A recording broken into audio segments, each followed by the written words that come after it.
Hello, everybody, and welcome to the Human Echoes podcast. I'm Albert Berg. I'm Tony Southcott. And we're going to be bringing you our review of Nightcrawler today, answering some questions. Talking about weird photoshops, all sorts of things. Oh, Tony. You get in front of a green screen.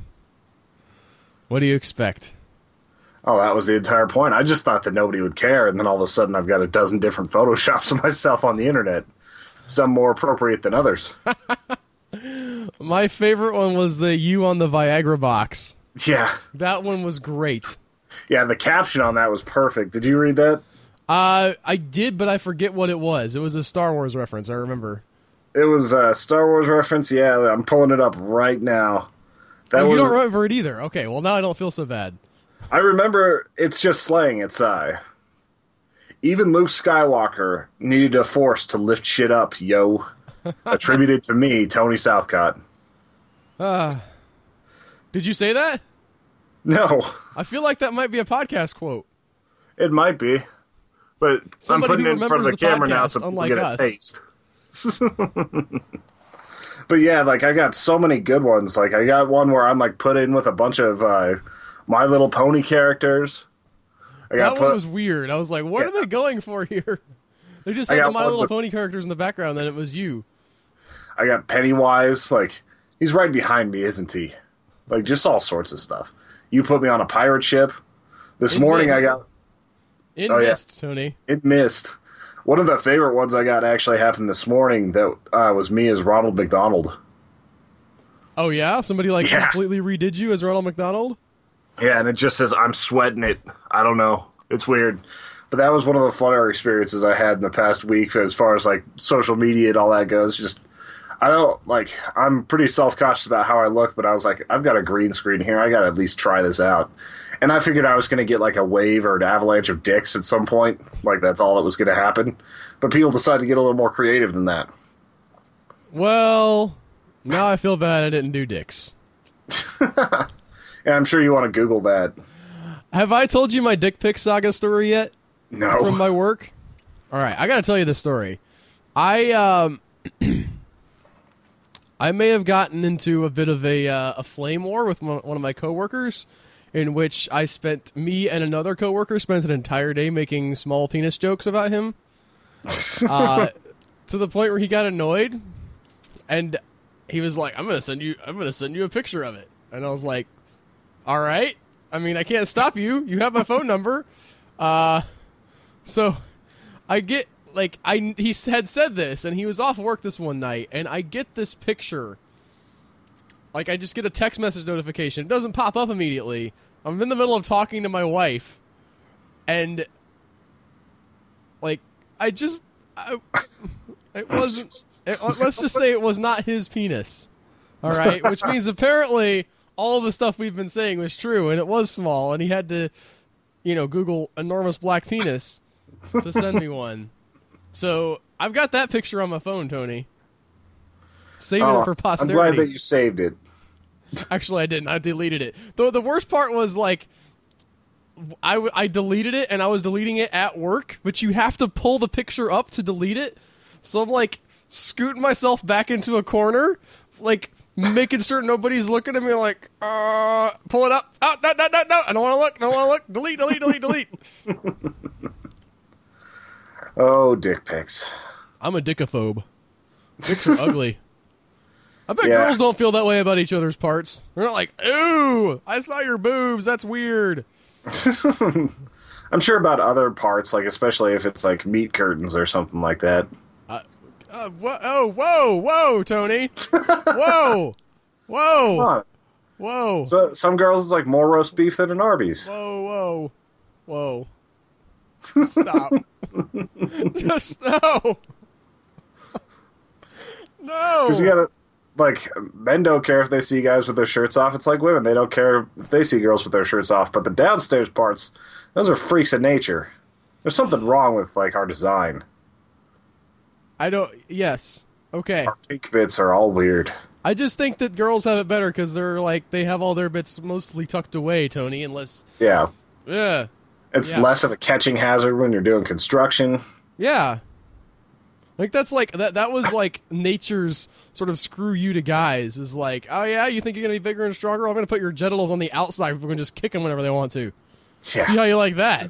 The most sensitive part of your body is going to be just there for the taking. We should talk about Nightcrawler before we get too far into the weeds, Tony. You had not seen Nightcrawler previous to this. No, I had not, and you've been talking about it for like 4 months. I have been. I saw it in the theater with 2 people. That was when they were both old. I think they'd like let them out of the old folks' home to come and see Nightcrawler, which is a weird choice. They were all like octogenarians, and they like hobbled into the theater and sat down like 2 rows in front of me. I say 2 people. It was like 4 people. It was 4 or 5 like senior citizens and me in a theater watching Nightcrawler. And that was actually kind of an interesting experience. Did they have any visceral reactions to it, or did you not see? I remember them. It's weird the things that senior citizens react to. I cannot tell you specifically. I don't remember what particular thing they said something about, but I do remember like them talking a couple times. It was interesting. It was different than like it wasn't like in the restaurant scene with Rene Russo. They're like, oh, I can't believe he said that. Whereas I was like curled up in my chair, like looking through my fingers, like I can't believe he said that. Oh, no, woo, this is best. It's the worst. It was pretty freaky. All right, let's give the synopsis real quick. Nightcrawler is a movie with Jake Gyllenhaal where he is basically a thief, scam artist type guy trying to find a way to make a lot of money. He ends up running across some Nightcrawlers outside of a car accident. What's a Nightcrawler, Tony? Nightcrawlers are people who wander cities like LA trying to freelance video photography stuff for late night news, for the internet, for whatever. Like, they're usually looking for police chases, car accidents, fires, plane crashes. Whatever that's terrible that happens, you'll basically see Nightcrawler showing up to film it. And he decides he's going to get into this business. By the way, I want to take issue. He doesn't want to. He's not trying to make a lot of money. He's trying to find like any job that he can in a terrible, terrible economy. Yeah. He steals stuff. You know, he sells like scrap metal that did not technically belong to him. But at the same time, he's asking the guy. Stuff too. Do what? You got such a bad price on that too. But he's like in the same moment that he's like selling that to the guy, he's also like, "Can I get a job?" Which the guy rightfully says, "No, because you're a thief, and I'm not hiring a thief." Which his reaction to that was priceless. Just that look on his face, like, "Hey, I get it." But he never struck me as, for all of his flaws, he never struck me as someone who is trying to take a shortcut so much as he was just someone who was willing to push the boundaries. He wasn't trying to get rich quick. He just wanted to have a job that would get him, which is making him sound way more sympathetic than he deserves to be. Yeah, he's a psychopath. He's really messed up and really twisted and does some awful things, but his problem isn't necessarily that he's not trying to, he doesn't go and con people per se. Like, even when he steals stuff, it's so that he can buy a thing to start his business. And what about conning the Rene Russo's character? I wouldn't call that a con. That's manipulation. He applied his leverage that he had on her in a completely ruthless way. I'm saying he doesn't lie to her. Yeah. He doesn't say to her that he can... Now, later on, there's a thing where she says to him, "Okay, you promised me that you could deliver this. Where is it at?" And he's like, and freaks out because, you know, he actually thought he could deliver on it, and some of it was more difficult than he thought. But his problem is not at its core dishonesty. He will be dishonest, but he's not trying to deceive his way through the world. He's just willing to do anything. Yeah. He's willing to hurt anybody. Ahead. He's willing to do anything. Like, that's why I think like he's legitimately a psychopath, especially how he talks to other people. There's no empathy. Everything's an object, or it's something that he can take like for his own benefit. There's no emotion. There's no nothing. No empathy ever. So the progression of the film, as Tony was starting to describe it, is he becomes a Nightcrawler. And because he's a psychopath and has no empathy, he's willing to get in closer and do more stuff to get the shot than the other Nightcrawlers are willing to do. He gets in people's faces when they're dying, basically. Yeah, he's like 2 feet away from someone whenever they're dying of a bullet wound. Like, you got Bill Paxton, who's another Nightcrawler, who's probably like 30 yards back, like, trying to film this. And he just gets right up in their face. And then he'll, like, at one point, he rearranges some bodies so that they're more photogenic. After a car crash, he does, he's got no scruples. Yeah. But he is actually trying to get footage to sell to the news. Yeah. He's pulling, like, what was it, like in the Civil War, the Dead of Antietam or something like that, where the photographer was moving the bodies around? Yeah, I think so. I now that you mention it, I have heard about that. He's got precedence there. It happens. And, arguably, if you're a photographer and you're not just taking pictures, but taking propaganda pictures, you want to send this particular image, a particular message. And he had Rene Russo's character told him exactly what the message was they wanted to send, so he delivered. What did she say? Like, their news network was, imagine a woman running down the street with her throat cut? Yes. Screaming for help. Yeah. And he's like, I think I understand what you're saying. I was like, do you have personal experience with this dude? Were you the one that cut the throat? Because I wouldn't put it past you. Nightcrawler ended up winning an Oscar, didn't it? I think it won for best screenplay. Yeah. Which not to say the story of this is very good. However, it is not as good as it could have been just okay without the performance of Jake Gyllenhaal. He definitely elevated this movie. He crushes it. He is unbelievable in this movie.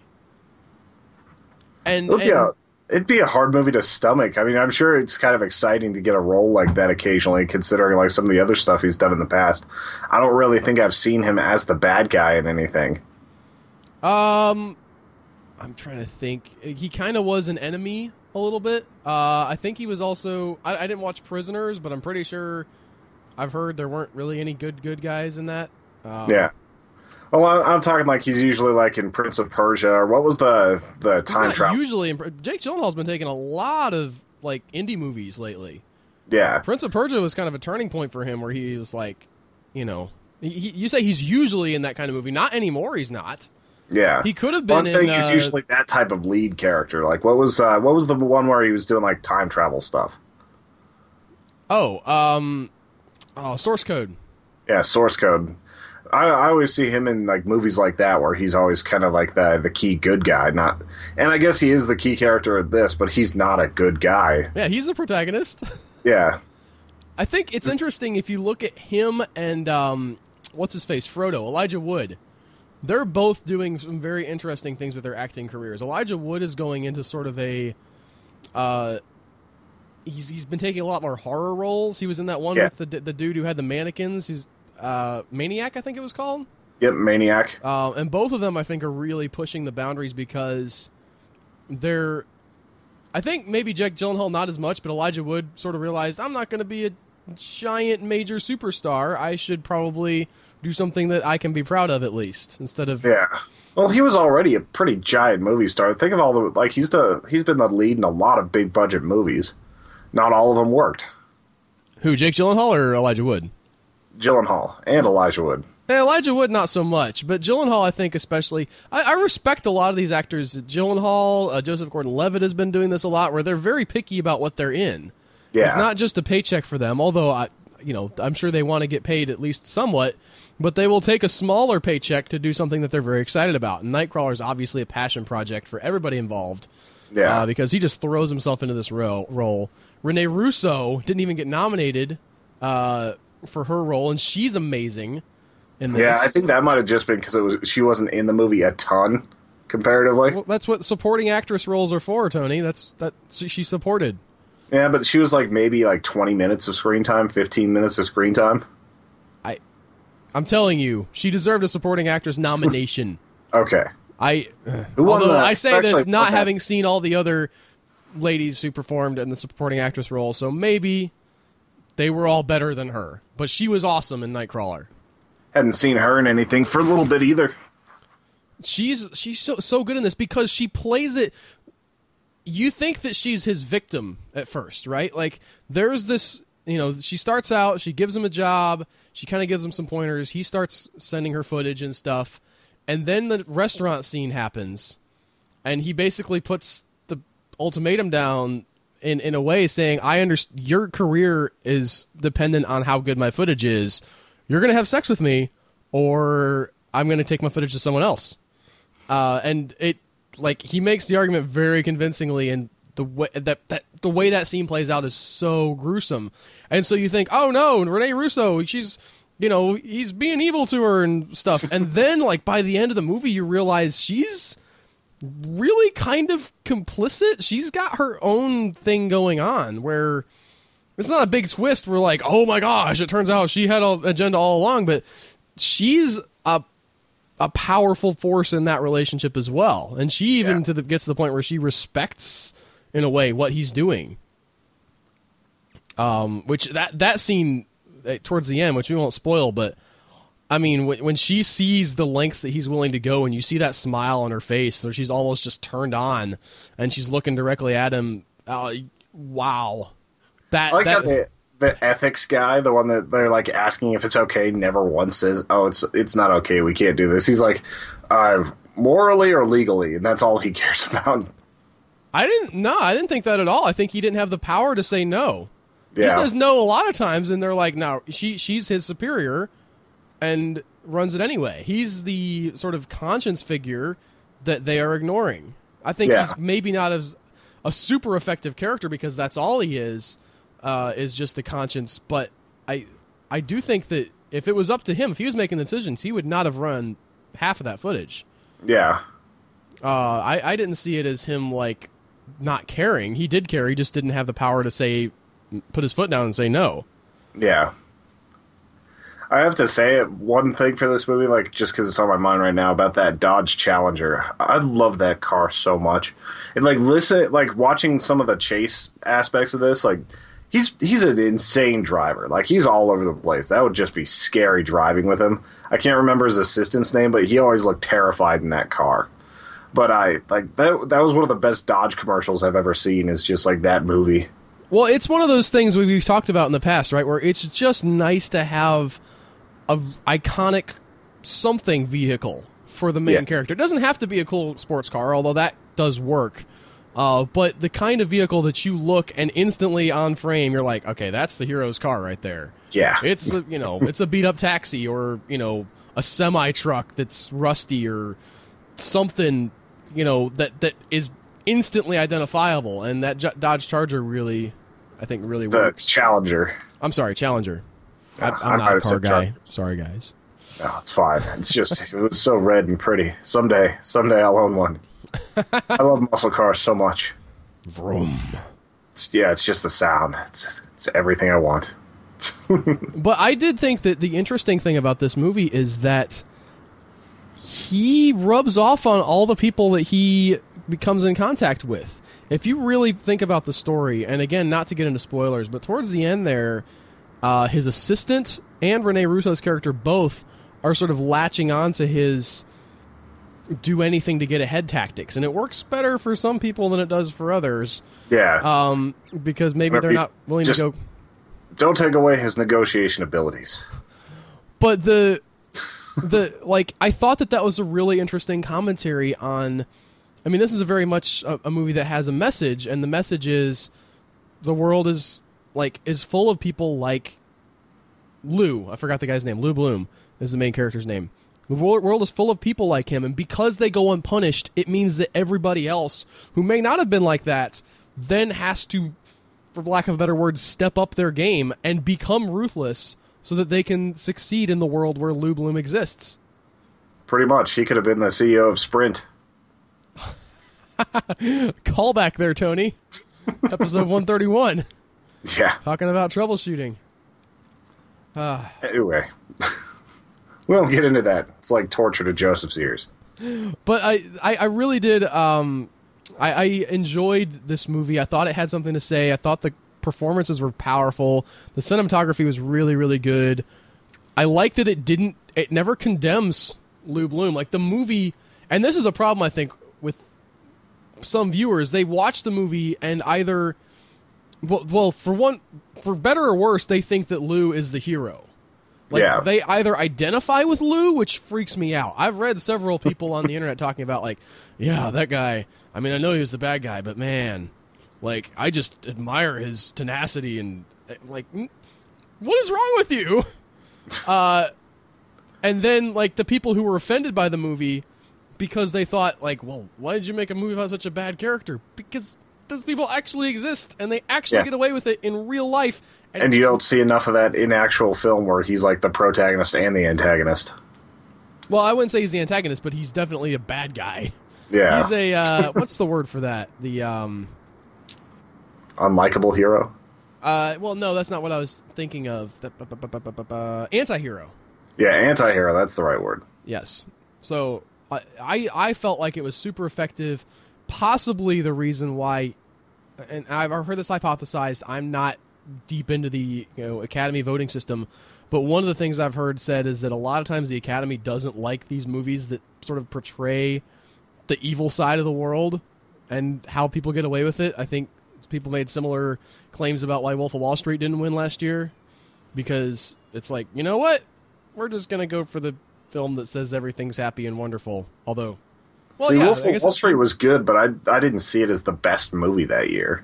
I've heard people make that argument that the Academy doesn't like these movies that say that, life sucks. I haven't actually finished Wolf of Wall Street. I started watching like an hour and a half of it, and I got sidetracked, and so it's a long movie. It's a long movie. Everything I saw was really good, but it was just like I got sidetracked and didn't finish. So it's definitely a good Scorsese movie, but I don't think it's his best, and I didn't think it was like Oscar worthy. Maybe Leonardo DiCaprio should have gotten one, but not like the movie overall for Best Picture. Okay.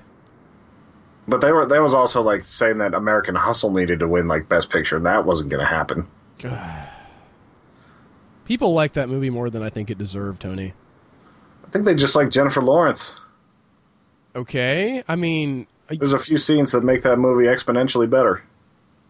I guess I didn't, but it's just still not Oscar worthy. Yeah, I didn't get the hype for that movie at all. I liked the look of it. Well, they did a really good job of making the 70s look all sleazy and 70s-ish. Yeah. But I don't know. Like maybe it was something I missed. I remember when Birdman came out, I talked a little bit about how I was disappointed because I didn't really get what it was trying to say.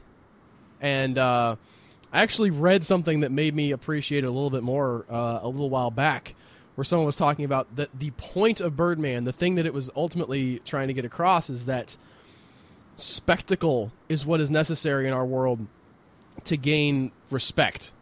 Yeah. And that's everything around that movie is based on the idea that you can't just get ahead by being good. You have to be outrageous. Yeah. Which is why... And, like, if you think about what the reviewer ultimately wrote about it, that actually makes a lot of sense.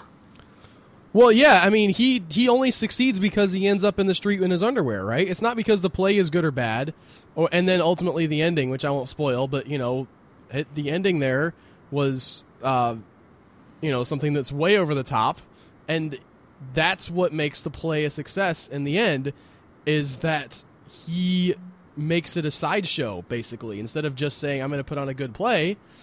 And the same thing with Ed Norton's character, and all the talk about Twitter and stuff, and people get sidetracked on all the superhero stuff and saying, oh, it's talking about superhero movies, but no, it's talking about how that we latch onto the sort of soundbite, flashy, showy, look what happened to this actor thing, and not so much the actual quality of the work. And that is why it was shot in the one continuous take, because it was saying you wouldn't pay attention to this movie if it didn't have some technical aspect that made it above and beyond.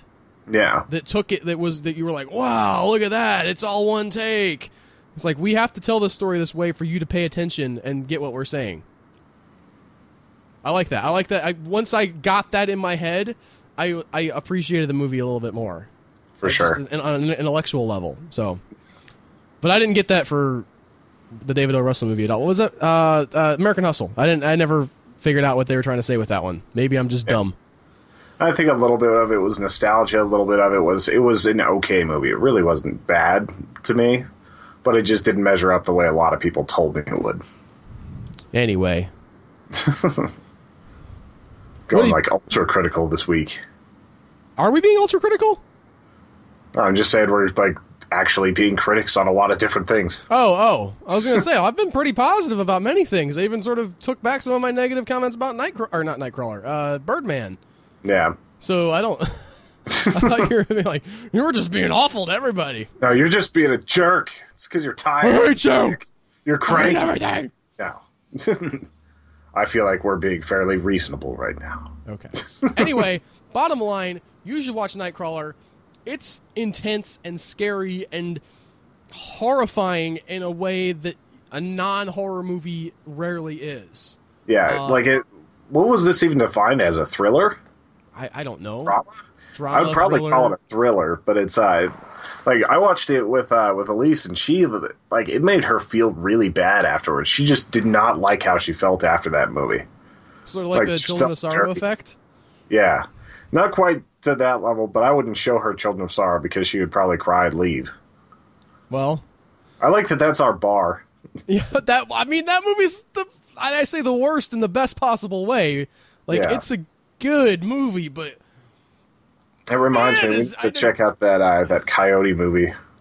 It's supposed to be on like the same level as that. I don't want to. I don't want to. I've had enough. One Children of Sorrow in my life is enough, Tony. Yeah. I'm gonna go watch Zombievers. Yeah, we're not gonna go watch a Serbian film for this.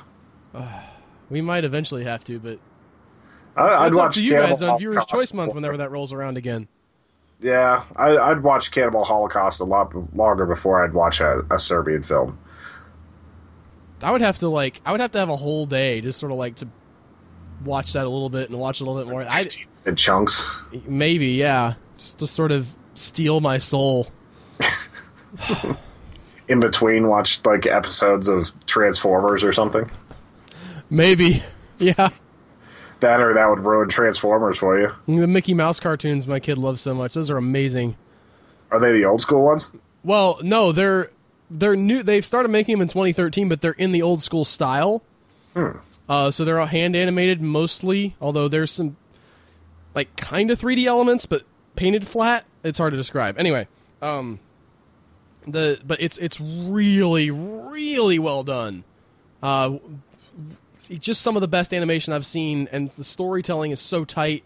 And I say storytelling, it's very, very Mickey. It's slapstick cartoon stuff, but it's so well done and so funny and so just on the nose. They make fun of the fact that they're not wearing pants, that Goofy basically looks like a dog. That what is the one where there's the one where the Minnie and Daisy show up to Donald, and he's on a boat, and they lampshade the fact that Donald's always wearing a captain's uniform, but he's never sailing. And he's like, I don't know how to sail, Mickey. I just got this uniform. It's great. It's not all like that, but there are some episodes that do that. So good. It's like the opposite of Danny Brophy's story this week, where the pirate didn't know what anything was called, but he was like a perfect captain. I didn't read it. I was so busy this week with video editing and kids and all kinds of stuff that I did not make time for the arena this week, Tony. I'm ashamed. They last forever, or maybe not forever, but they last a while on the site. We will be able to go back to them. Is what you're saying? 33 rounds in the books. It's intense. They were saying. I think Rich Alex said that we had our anniversary from the first story. This week it was when it was when Daisy went up. The story that changed it all. Well, Joseph wrote the first story, and then I was like, well, I'll get on this action and write one. Yep. So I forget. His was Black Gold. Yep. I think. Because I challenged him, because originally this was just a excuse for us to write a story every other month. I would challenge him, and he would challenge me, and we were going to go back and forth on the Human Echoes website, and then it turned into this. Well, I think all of our stuff, you can see from the video podcast and from basically everything that we do, we jump in not having a clue what we're doing and just kind of figure it out as we go. So that it starts out a little bit sucky and a little bit ill-defined, and eventually we get a handle on it and like tighten down. We do our stuff on the fly. We're not going to like invest a bunch of time in testing and things like that. Yeah, we're just going to do it. That's probably not the right way to do it, Tony, but that's how we do it. I would say it wouldn't be the right way to do it if it was like 20,000 people waiting on you, like to like push something out, or just like huge debuts and money and everything else. Part of the reason why we do it this way is we have limited funds for it. Yeah, that's true. There's not like some like this massive fan base with this huge expectation. Why is your video podcast not the best thing ever, the first time ever? Or like whenever Rooster Teeth puts a Minecraft up like 2 hours late and it's got thousands of comments about like, why are you guys always doing this to me? It's ridiculous. I wouldn't do a schedule. If I was them, I'd be like, you get it when you get it, bud. We'll put one out at 3 a.m. just to screw with you. It's happened before. I do love those Minecraft nights, though. I get off at like 1 in the morning, and I'm like, all right, I'm going to sit in the bath and watch Minecraft. Oh, yeah.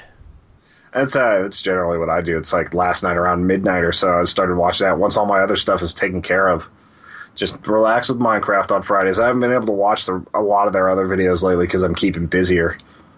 There's only so much time you can give to YouTube. Yeah. It will demand all of it if you let it. Well, I mean, how many hours of content are being uploaded every minute? A large number is the answer there. I don't know specifically. Yeah. But If you actually pull up the specifics on that, it's insane that they even allow people to put that much data on there for free. Yeah, I've thought about that a lot, especially considering how many views our channels gets. I'm like, wow, I know how big this file is, and you may have how many gigs? How many gigs was the last podcast file? 2.5, and that was. I thought it was bigger than that. What about after I exported it and like took the bit rate down a little bit? It was. Yeah. We don't have the sort of the picture quality to justify like uploading a super high quality rendering, so I just. I put it to the point where I can upload it within 5 hours because it's got to go up on that day. Yeah. I remember you were telling me that whenever your Albert Reviews files were like pre-rendering and everything, there were hundreds of gigs, weren't they? No. Not hundreds of gigs. No, that's... Like 100 gigs. I'm trying to think. A lot of the... I've lost my train of thought here. But no, not hundreds of gigs. That is not the case. I think I have a 32 gig card in my camera, and I'll fill that up sometimes. I was mistaken. I've actually been getting to do a lot more with video stuff. Like I'm going to be doing a bunch of volunteer work at my work because of the Studio 10 that we have. Like the first film project I ever get to work on is a little film about. It's basically how they determine a snow day. So it's going to be a bunch of like fourth graders like running into the superintendent's office all mad about not having a snow day, like all wrapped up and everything. And they're going to go through and make this little YouTube video on how to actually determine like what causes a snow day. It's just going to be a little fun narrative thing, but it's mostly about like learning to use the equipment, the lighting, all this other stuff that we have at at my work. So you're like who's in charge of this? This is not your project that you came up with, I assume. No, this is something that there's two guys in charge of Studio 10, which like it's always on Channel 10, like it's a little public access thing. Right. But the studio they use has like all brand new like high def cameras, like just $1,000 light fixtures, like all sorts of crazy stuff. You like can spend a lot of money on lighting, Tony. Yeah, apparently it's the little insane. clamp light I have over here is not what people use professionally. Well, like what they're like the lighting that they have, it's all LED style, so you can change the lighting on the set remotely. They can do everything. They've got green screens. They've got these really expensive, like $7,000 cameras. They've got like 3 of those, all on remote control, so you can like zoom in and do all that from a remote station. And it's funny, they can't use all of it in the way they want to because it's not a high def channel, but the stuff that they put out for YouTube and everything is. Interesting. So, like, I mostly just want the experience of working with some of those cameras with the sound and just seeing how all that stuff gets put together. So I'm volunteering some time to help with it. Well, how do you get so lucky to work in these school districts that have multi-$1,000s worth of equipment, Tony?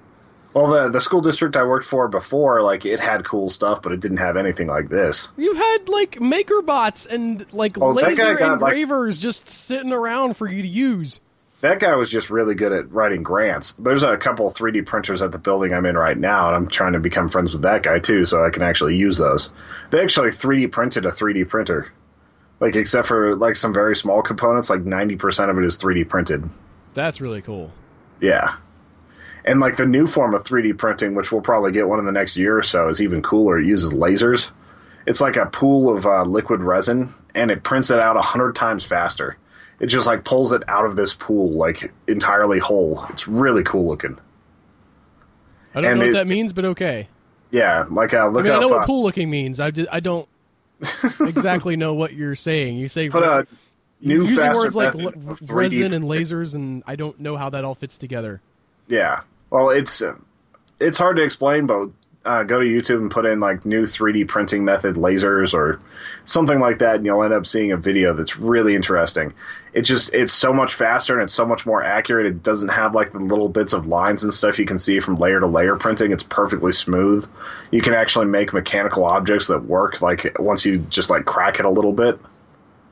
Like, it's turning it from being a prototype maker into something that you can actually use for stuff in your house, and it's happening very, very fast. Well, that's very cool. Yeah. So I'm assuming we'll get one of those because we always get the best toys over here. The city that I'm in, like, every time the school system asks for money, it's pretty much passed instantly. So there's just always, like, there's always stuff that they're learning about and doing and putting into play. So that's why they can afford to have an actual full-on TV studio that's equipped and constantly working. The thing that's crazy to me is just, like, how good the tripods are even. Like, you're talking about, like, 2-inch steel and all this where you could pretty much jump on it and it wouldn't even cause the camera to jiggle a little bit. That's pretty impressive. I am not using anything like that for our setup here. Yeah, I'm using, like, maybe half-inch aluminum tubes, yes. basically. Yes, that's exactly what we've got going on. So, I mean, it all works, and it's like, you have to ask, like, really should the taxpayers be paying for all this, but they're the ones who voted in every time. I mean, it's cool for kids to have that kind of experience. Yeah. Like, it's neat to have the opportunity to be able to work with that stuff because a lot of people don't get that opportunity. You know, and if you're not, like, working in it around the news studio or in Hollywood, then that's going to be experience that you're going to have that's, you know, way up on other high schoolers that don't have that. And the cool thing is anytime they get a new camera or anything, the cameras that are still pretty up to date just go to the high school videography classes or the junior high classes, so they end up getting used for student films and everything. We got to get our hands on some of those, Tony. Yeah, I was going to ask about that, but I'm not quite in good with them yet. Because, I mean, if you're talking about, like, a 3-year-old camera, that's going to be pretty sweet, considering it's, like, it was $5,000 at the time. I'm sure it still takes some pretty damn good video. I would imagine. Speaking of taking video, I had an interesting story that happened to me over the last couple days. Me and Brantley have our little segment that we've been trying to get going called Reading Redbox, where we go to the Redbox and we sort of riff on the descriptions of the movies in the Redbox that we haven't seen. And we decided to go to a different place than we normally do to record because the one place is further from Brantley's house and it's harder for him to drive and he doesn't have a lot of gas money. So we went to this other place. It's a big Winn-Dixie shopping mall. And we're wide open in the parking lot, you know, it's well lighted and everything. But we get there, we start recording, and there's a cop car in the parking lot, just sitting there, not doing anything, just hanging out. And we record a few segments, and we're trying to find our rhythm, you know, trying to get some good material. And about 5 to 10 minutes in, the Redbox cuts off. It says, "We're sorry, this Redbox is no longer available," and just, like, goes into restart mode. And shuts down. And so we're like, well, that's weird. Maybe there's some malfunction or whatever. We go back not the next night, but 2 or 3 nights from then. Same thing. Like, at a different time, a little bit different time. We get there, we start recording. There's a police car, again, sitting in the parking lot. The Redbox goes off after about 5 to 10 minutes. I think the police are screwing us, Tony. I think they're putting a call into Redbox saying, you need to shut that off. These guys are weird. They're out in this empty parking lot. They don't need to be here. We're just there for the sound, okay? We don't, like... They're just linked directly to Redbox. They got that number on speed dial. I mean, I don't know. Like, in my mind, they just, like, the dude just pulled up Redbox on his phone, called their tech support and said, can you turn off this Redbox for me? Maybe that's completely incorrect, but I've never had that happen. Pretty sure that's completely incorrect, but... I mean, if it happened at the same time of night, that's probably just whenever the kiosk goes into update mode. It never does that in any of the other kiosks we've used, though. We do it outside. Like, the one we would normally use if we were not recording is right outside the Walmart. It doesn't do that. We can't record because there's, like, machines that make all kinds of noise and everything around there. So you can't, like, it picks up and it's terrible audio. And we're trying to get good audio. Because basically, the picture isn't really worth looking at. It's mostly just us talking. So we go to these like empty outlet malls that have Redboxes on the outside because you're able to record without interruption. Nobody's going to walk by and say, "What are y'all doing?" and whatever. But it's that is the only place where I've ever had it happen. There's another Winn-Dixie across town we go to sometimes. And record there, but it didn't, like, when the cop car wasn't there, the Redbox did not restart. I'm telling you, man, it's a conspiracy. He's just like pulling out like a jammer or something. I don't know. I don't know how it works. I just don't see why, but then again, I got pulled over by 2 cops in the same night the other day. Oh, yeah? Yeah, because my headlight and taillight were out. Well, then, yes, you were doing something wrong, Tony. That's not wrong. That's just them trying to check for drunks. No, that's not safe. How is it not safe? I can still see. I can still see. People need to be able to see you, Tony. It's not about you being able to see. They could see me too. If both taillights were out, that would be different. No. And it wasn't even a brake light. It was a running light. So like my brake light's still turned on. But, like, I got pulled over once, like, on my way home, and then, like, about a block from my house, I got pulled over again. Whenever the second cop pulled me over, I handed him the business card from the first cop. I saw 14 cops on my drive home that night. I was counting because it was absurd, and they were trying to get St. Patty's Day people for drinking. Okay. But it was just, like, every few blocks, there's more people pulled over doing, like, breathalyzer tests. They didn't even ask me. So you didn't get a ticket? No. You got pulled over, and the guy's like, fix that. Yeah. I don't see what your problem there is, Tony. I'm just saying, it's like getting pulled over twice in a night. The only reason I don't like cops is because every time I talk to a cop, it costs me money, or generally, I just got lucky that night. That's the only problem I have with cops. I don't like fear cops. I usually get along with cops. But it's just like, oh, great, they're going to hit me up for their quota. That's generally my dealings with cops. I've never had that problem. Because I'm a safe driver, Tony. I stay on the road. I do the legal speed limit. All my lights are up to date. Every once in a while, I forget to turn them on. I got pulled over for that one time. I don't think I've ever had that. I've gotten pulled over mostly for, like, expired tags and things like that. I hate that. It's like, oh, well, I have to wait for my Christmas money to pay the $120 for my new tags. Yeah. I hate that. I almost wish that they'd, like, take it out of your check or something. Yeah. Every month. Just, like, the weekly stuff. Oh, well. Yep. We did have a couple questions. Oh, yeah? Yep. Pulling them up. This is a question specifically directed at me. Joseph Devon asks, how has your Viagra sponsorship changed your life? I don't know. Things have gotten a lot harder. But... Oh, man, I wish I had a Viagra sponsorship. Do you know how lucrative that'd be? That'd be awesome. It's been a Plus, long, you could sell that stuff road. on the black market for like $15 to $30 a pill. Is that how much that's worth? Yeah, like that's what people will pay for Viagra. Wow. Yeah, it's crazy. Because they don't want to go, like, they're too embarrassed to go to their doctor and say that they need it. I thought it was like people with illegal heart conditions that were just trying to get the blood flow going. The off-label stuff. Yeah, it's kind of weird. It's actually a banned substance for the with the Olympic community. You can't take Viagra or Cialis or any of those because it dilates your blood vessels. So it's considered a performance-enhancing drug. I know it enhances my performance. I'm sure I'm not the 8,000th person to make that joke in the world. Wow. It's just a little hacky, Al. I thought better of you. Now, I made a hacky joke at the beginning of this, too. Anyway. But yeah, that's crazy. I did not know it was that valuable. Yep. So anytime you're at your doctor, be like, man, I need samples, and then sell those for like $50.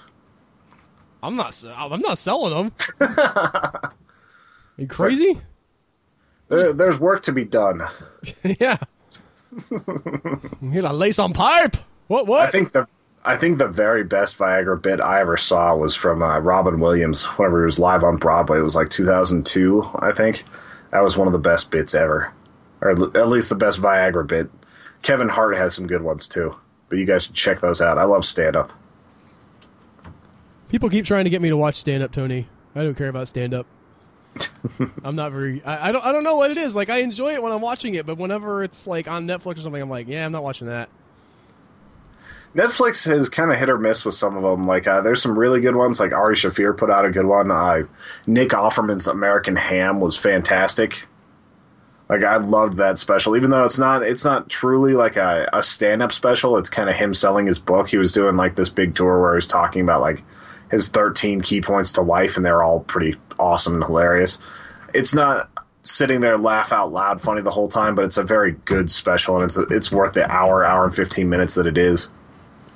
I'm just really sad there's not more stuff with Dimitri Martin, because I love that dude. That dude's crazy.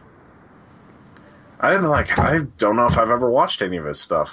Oh, you should. He is 100% like math nerd humor. Like he brings out like, and when I say math nerd, I mean he does like math jokes, but he's also just incredibly smart and talented. He will draw pictures on his little sketch pad that he brings out on the stage with both hands. Yeah. Like at the same time. That's crazy. It's ridiculous. I heard that he kind of burned out a little bit, so like give it another year or two, and I bet he'll come up with another special. But he's one of those that went from nothing to like headlining overnight, even though he wasn't like a 10-year veteran of stand-up. So it was hard for him to like craft a new hour. And then he started getting into Hollywood movies, all sorts. Like he was supposed to be in Moneyball, but he wasn't doing very well, so Brad Pitt had him replaced with Jonah Hill. Oh, really? Yeah. So I think he just like he rose a little bit too quickly, and he needs a little bit of time to recover. I remember he had a Comedy Central show called Important Things with Dimitri Martin, and me and my wife watched all of that.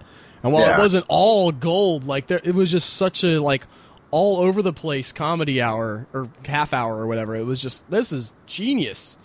Yeah, that is super talented dude. For sure. I'm sure he'll be back. I hope so. That's all I've got to say is just I hope so, because I've enjoyed everything that he's done. So, Comedy Central, a lot of times, like they'll make a great show, and then they won't allow enough time to let it like percolate. It's kind of why have you heard of Last Week Tonight with John Oliver? Yes, I've heard of it. I haven't watched it.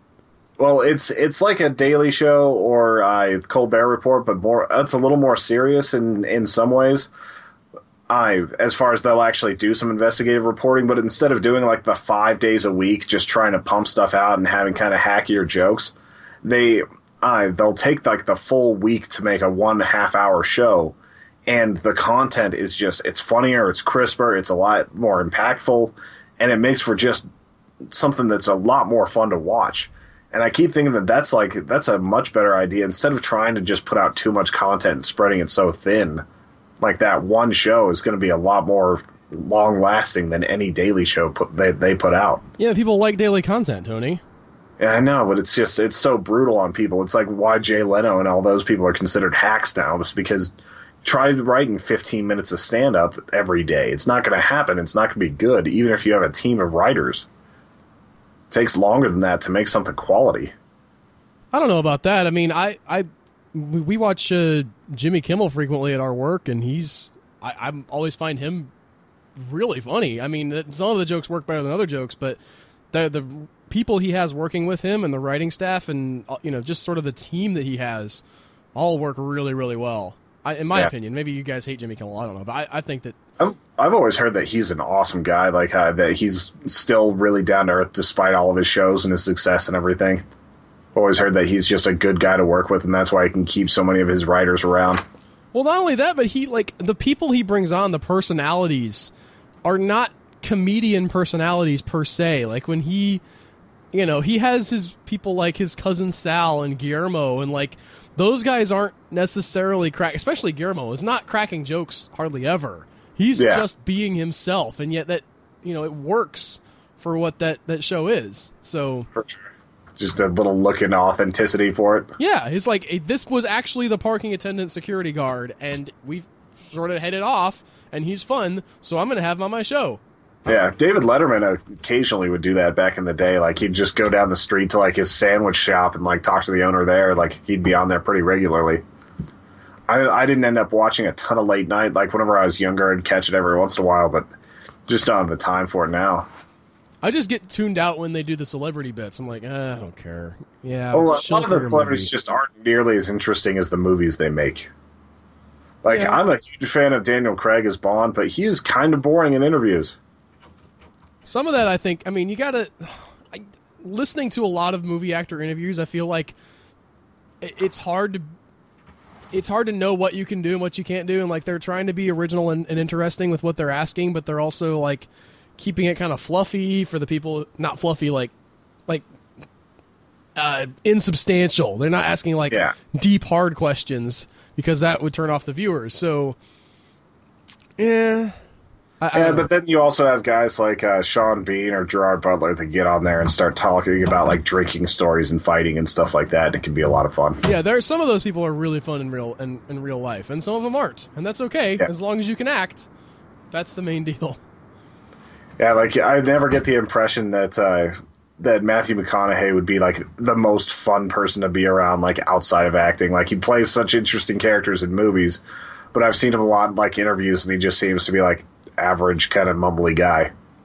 I think that's his appeal a little bit, is that there's something about him, like he's kind of handsome, but he's also sort of very normal in his, output and how he appears. You can believe that you could know somebody like him in real life, but he's also a really good actor, and yeah. There's definitely that appeal. Did we have any other questions? We've got one other one from Rich Alex. Pulling it up now. By the way, for those of you who are listening, and maybe you don't like follow us on Twitter, or you're not awake at Saturday morning when we record this, if you would like to send in your questions to us, you can use the hashtag HEPodcast anytime during the week, and we can pull those questions out during the recording of the podcast and use them. So if you're like, when can I send in these questions? That's when you can. Anytime. Yeah. Hashtag HEPodcast. Hashtag HEPodcast, or send it directly. It's probably better to use the hashtag because we get a lot of ats for random things. Like people are always trying to promote movies at us and everything. That's what happens whenever you've got like 14,000 followers. Like zombievers. Yeah. The hashtag is good for that. So definitely try that out, and we'll see how that goes, because we're going to be like here soon. We're going to be recording on different schedules. We're going to have to do a week where we do 2 in a row because of Al going on vacation. So it'll be better to have the questions available to us at any time. So if you guys have some random thing you want to ask us, feel free. What's the next question, Tony? Rich Alex asks, now that you're doing video, when do you shoot your wacky opening credits sequence? Too many cooks. I had not considered that. That's a good idea. I thought about just having like some kind of animated logo or whatever, but I don't know. I've also considered just like layering in like what? We need like some hardcore like black and white noir intro. I'll get on that, Tony. It'll be just us, but it'll be like in hardcore black and white with high contrast. Yeah. And I'll like pay a model to be like the burlesque lady at the beginning, the one that gets everybody in and then is never mentioned again. Okay. The femme fatale? Yeah, I'm trying to hire a stripper on the podcast dollar. Leave me alone.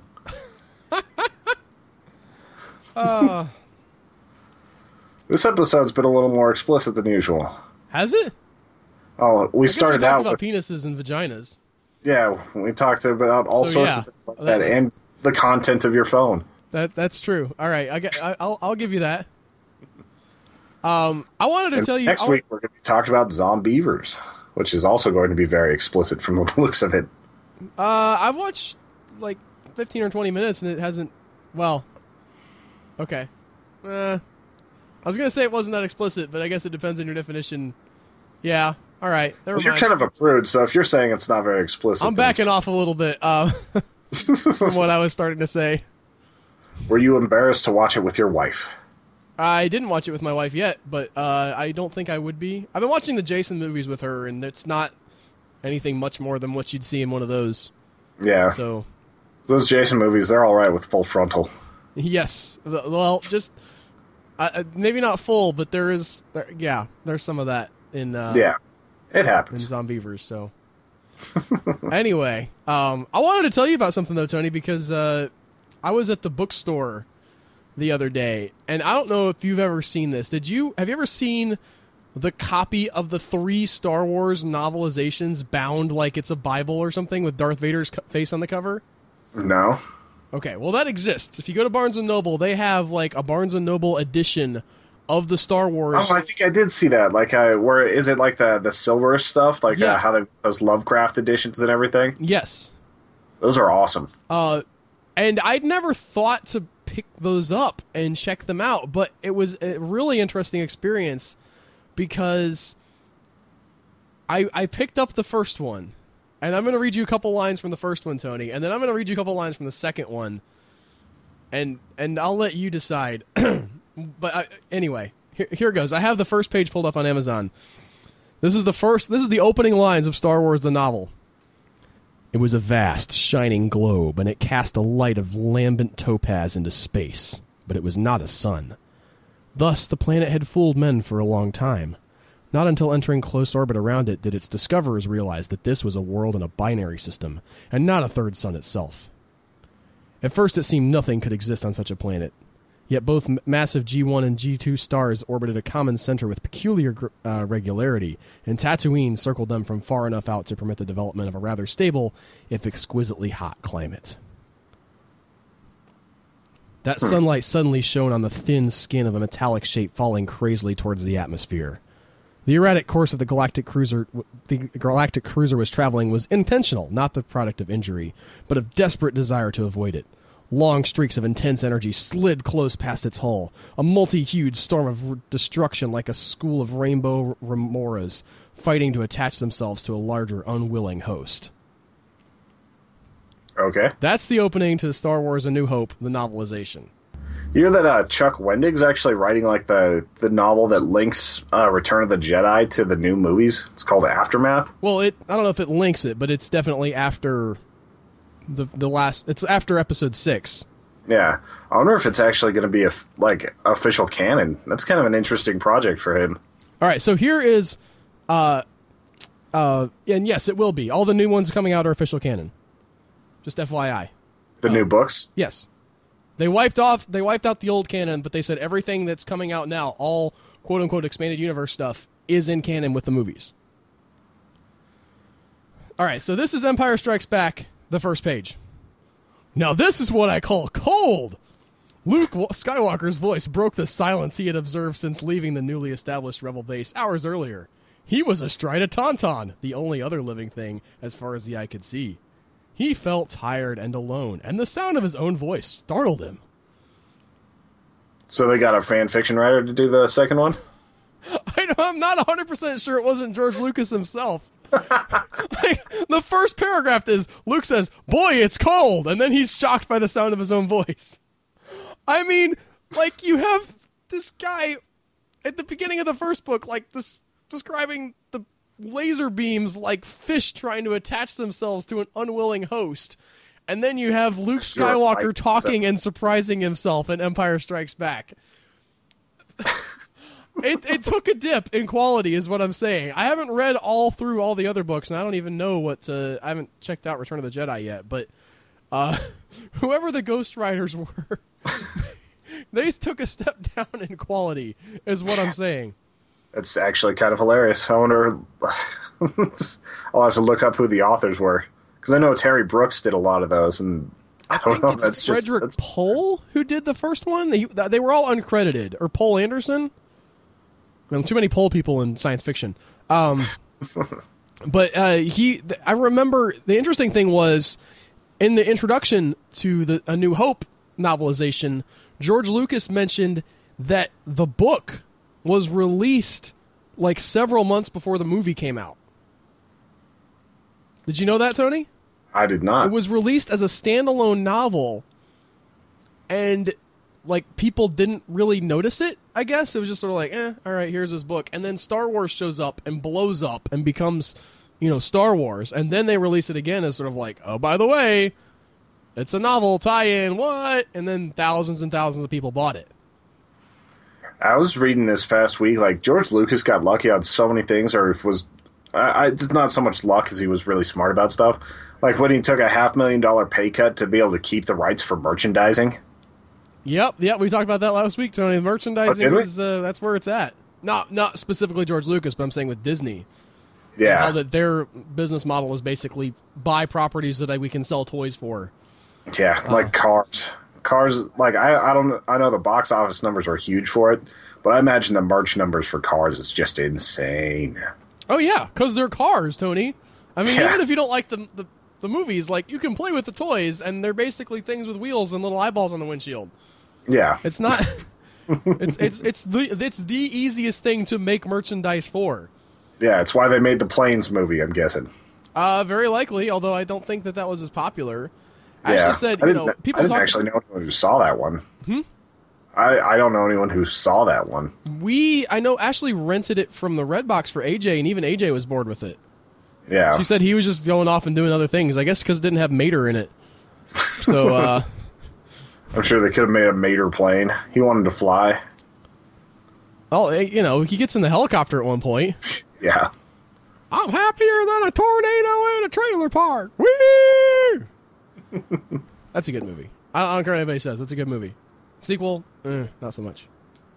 Yeah, I haven't but it seen still the had Mater in it, so AJ will watch the sequel. Don't forget, next week we're going to be watching Zombievers. It's the start of our B movie month. Yes. Oh, good point for bringing that up, Tony. That we are going to be kicking off a whole month of B movies, in which we are going to be watching. We're going to start with Zombievers because it's new, and we want to ride that wave of popularity a little bit. If y'all know what I mean. And we both wait to see this movie for like a year, so I kind of forced the issue. And then, I'm down with it. It's just the timeline with getting all this stuff done ahead of time, and I would like to record a 0.5 episode for it, but I just don't have the time. I cannot justify spending the time on that. But we're gonna do Zombievers next week. We're probably gonna do Poseidon Rex. Talk about Ann McDaniel's best role ever. And maybe some other movies. We'll pick out some fun, cheesy, schlocky movies to watch, and we'll talk about them. So I'm sure there's going to be at least one more Asylum movie in there. Like we'll figure out some other stuff. They don't quite have a monopoly on schlock. It's just. Speaking of movies that are coming out now, we should maybe cover Avengers Grimm as well. Avengers Grimm? Yeah. I have not heard of that one. It's the Asylum's team-up fairy tale movie. If you want to see Snow White and, like, what are the other princesses? Rapunzel and all them, like, team up to fight evil, like the Avengers. So you're saying it's basically if Ellie were to have sold the rights to Slice of Life to the Asylum. It's probably not that good, Tony. No, I'm saying, like, that's what they would do to it if they tried to make, like, a legit movie of hers. It does have Iron John in it, which I love, that they're going with some less well-known characters, so... But anyway, we'll be talking about some of those movies next month. Definitely next week, Zombievers. If you can find it, it's on VOD now. Check it out. I watched some of it, and what I've seen so far is honestly pretty awesome for a movie called Zombievers. Like, if you're... It's not...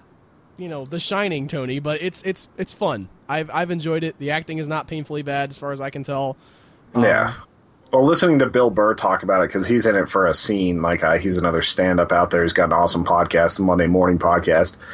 He was talking about how it's one of his friends who's directing it, and it's just this labor of love that they actually they went into it knowing that they were going to have a lot of fun making it, and it's just supposed to be a movie that doesn't take itself too seriously, but it does its job well. I don't want to get into it very much, but yes, I saw his scene, and the dialogue's super sharp, and it just, yeah.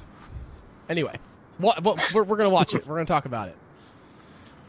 So that's it for this week. If you go to humanechoes.com, you can help support the podcast, and we greatly appreciate it. If you click that subscribe button, send us $1 or $2 or $5. It helps us keep the doors open, the lights on, and the movies rolling.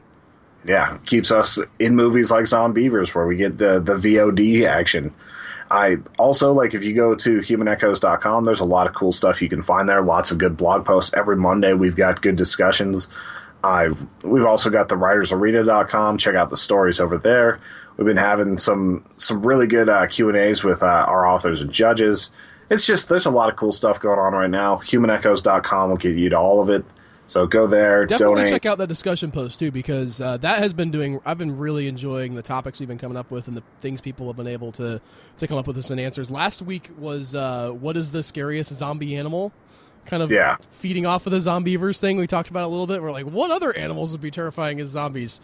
I personally vote for the horse. Bugs, it was over. Horses. But yeah, we were talking about how insane a zombie horse would be, just charging at you. No horses? Just meat-eating horse. They're so... Right, not like... And we talked specifically, not like the Game of Thrones horse, right? Where it's it lets you, the zombie guy ride it. No, it's a frenzied, crazy, bloodshot, rotting... skin rotting off of its ribcage horse coming at you with those giant horse teeth clacking together. Possibly no eyes, just charging at you, wanting to eat you. Yeah. Zombie horses are the worst. I'm calling it right now. Whether Zombie or not they're elephants duck-sized. would be pretty bad. Do what? Zombie elephants would be pretty bad. Yeah. Oh, have we seen that before? I don't know. I think all this stuff needs to be in season 2 of what's the show that we like that I like, Tony? It's not Z Nation, is it? Yeah, Z Nation. Yeah. We had a zombie bear. We need a zombie horse now. Anyway, we'll see you guys next week. Talk about Zombievers, talk about some other stuff. Tune in then. Have a good one. Bye.